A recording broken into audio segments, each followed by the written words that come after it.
Hi, and welcome to Art with Mrs. Beaufeaux. Today we're going to be creating this really neat paintbrush splatter painting and drawing in 5th grade art. Let's get started.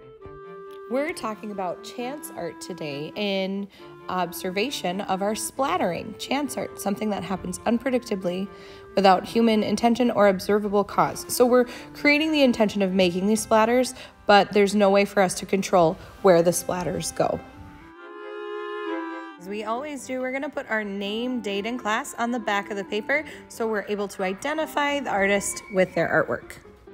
I created some handouts that have some different paintbrush styles on them, including different information on what the brush tips mean and can create. So we are going to be using these brushes today to make our project. After spending some time studying the different brush styles on our worksheet, we are going to draw at least 5 brushes. We must have 2 going diagonally, and you must overlap at least 2 of them.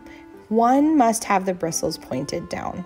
After we go through with our pencil and create our images, we're going to overline with permanent marker. Finally, clean up anything with a pink pearl eraser. The next step in this art process is we are going to be using our oil pastel. Now remember that this is an oil-based product that's going to melt when we apply heat.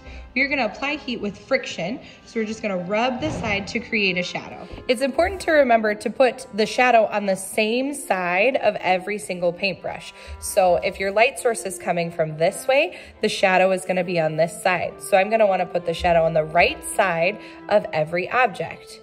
That's going to be a bit confusing with this guy who's resting horizontally, so the shadow is going to go only on this section. Let's take a look. So when I apply pressure and heat through friction, I'm going to smooth it together first, and you see it leaves a mark on my finger, and I'm going to slowly pull it this way. And as I pull it that way, you'll see the value change from the dark black into a dark gray, into a medium gray, light gray, and then finally it's going to dissolve into the white paper. This isn't going to make sense unless I do it up here as well on the bristle.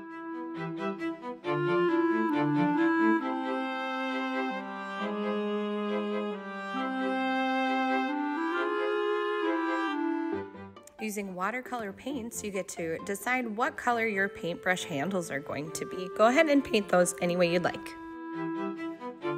I'm also going to add the color of paint that each paintbrush was just painting onto the bristles themselves.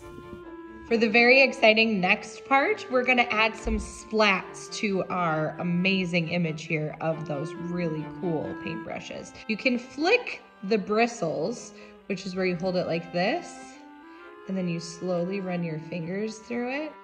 The back motion from the force created of running your fingers backwards through the bristles is going to flick that paint forward onto the paper plane.